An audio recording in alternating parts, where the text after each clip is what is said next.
Bonjour à tous, merci de nous rejoindre pour cette nouvelle édition du rapport mondial de Ciati consacré à l'actualité des vins en vrac, et cette fois-ci pour le mois de novembre 2023. Donc on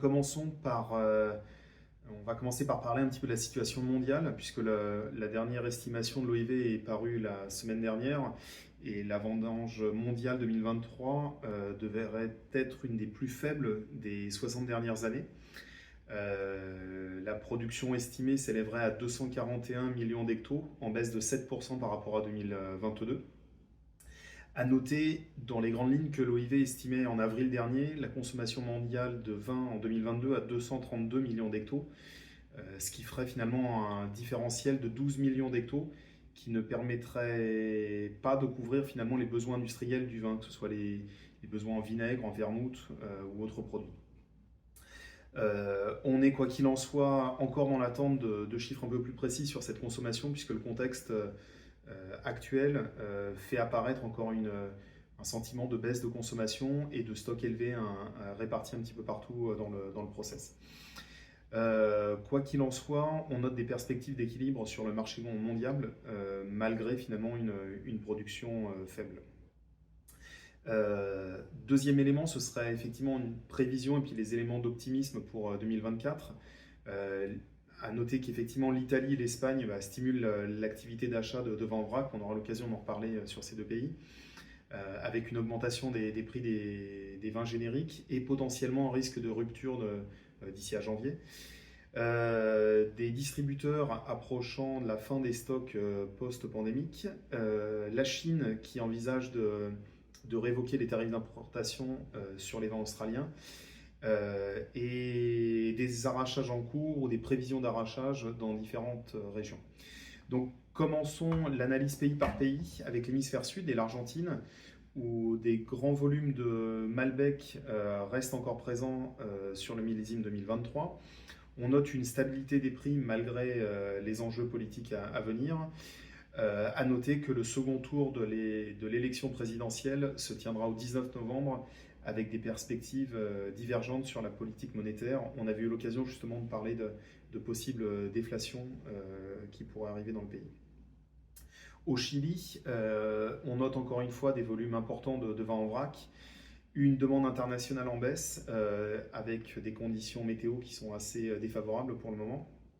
On sent clairement qu'il y a une perte de dynamisme qui est due à un contexte économique vraiment incertain dans ce pays.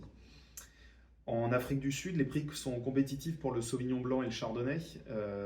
On note une baisse des exportations, mais avec des stocks assez bas en fait en 2024. Et on a un contexte politique influençant effectivement les perspectives économiques. Parmi les sujets du moment, je parlais effectivement d'une possible rupture sur des blancs européens à venir sur le premier trimestre. L'Afrique du Sud pourrait être finalement un des pays à sortir son épingle du jeu, puisque c'est un pays qui est capable de mettre rapidement des vins blancs sur le marché, même avec des prix en augmentation. Vu le taux du rand par rapport à l'euro, il pourrait arriver en fait sur le marché à des prix très très agressifs sur le premier trimestre 2024.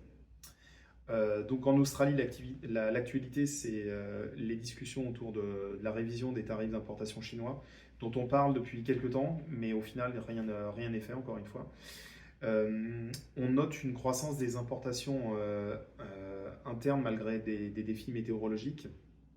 Et si on devait caractériser ce qui se passe, c'est vrai qu'il y a un impact des relations commerciales sur l'industrie viticole, à peu près à toutes les échelles. En Nouvelle-Zélande, des stocks importants de Sauvignon blanc 2023, malgré des prix en très net retrait par rapport à ceux de 2022.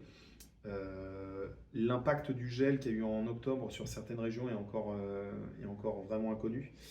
Et néanmoins, les tendances des exportations et les perspectives de vente pour 2024 semblent bonnes. En hémisphère nord, avec la Californie, donc la récolte a été estimée à 3,5-3,6 millions de tonnes. On note toujours des opportunités d'exportation à des prix plus bas que dans le passé. Et on voit une évolution du marché américain et des opportunités pour les producteurs locaux. En France, la récolte est de bonne taille, de qualité assez hétérogène. Il y a des disponibilités réduites sur les vins de qualité très très supérieure. L'impact des choix de distillation sur l'offre de vins blancs dans le sud de la France est présent. On a un marché qui néanmoins reste encore assez tendu en France suite à la non-décision ou un espèce de point de cristallisation en fait sur les négos, en tout cas sur l'offre Languedoc. En Italie, la récolte potentielle, estimation OIV, serait inférieure à 40 millions d'hectos. Notons que pour minorer finalement cette information, la récolte, l'estimation avait été faite au mois de juillet-août et que la situation n'a fait que s'empirer. On reste, nous, persuadés que le chiffre final sera inférieur finalement à ces 40 millions d'hectos. On note sur la production chez eux une augmentation de tous les entrées de gamme et, un maintien des prix en tout cas pardon, sur les Prosecco ou sur les Pinot Grigio au nord de l'Italie.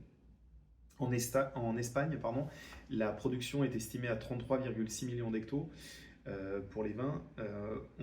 Encore une fois, la demande est particulièrement stimulée par la pénurie italienne.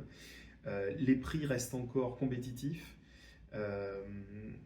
À noter que certaines grosses unions ont déjà plus de 75 voire 80% de leur volume engagé, avec au-delà de la partie contractualisation, énormément de chargements qui ont lieu en ce moment, puisque la particularité effectivement de cette demande de vin venant d'Italie, c'est qu'elle vise en fait à couvrir le manque de récolte et notamment une grosse partie de la production de vins effervescents. On parle principalement de blancs et de rosés qui ont été contractualisés, donc qui servent à faire des vinos spumante. Donc tout n'a pas chargé, mais en tout cas une grosse partie est chargée.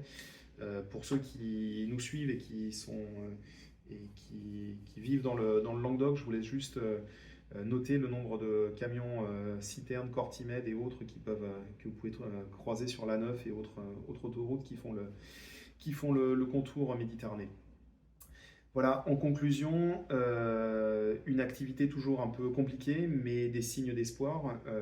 On note qu'effectivement, dans le réajustement finalement de l'offre, que ce soit production ou récolte plus petite, on note finalement une augmentation de prix sur certaines choses et encore des prix un peu à la traîne sur d'autres. Mais quoi qu'il en soit, on note clairement un regain d'activité par rapport au mois précédent.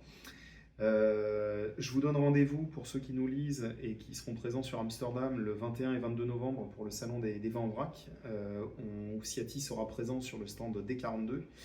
Et si vous n'avez pas encore pris de rendez-vous, n'hésitez pas à le faire maintenant, ce qui sera l'opportunité de rencontrer des acteurs clés du marché. Merci encore pour Vincéo pour sa large diffusion. Rendez-vous pour la conférence qui se tiendra jeudi. Je pense que la vidéo sera publiée malheureusement un peu plus tard. Et je vous dis au mois prochain. Bonne journée à tous et à très bientôt. Au revoir.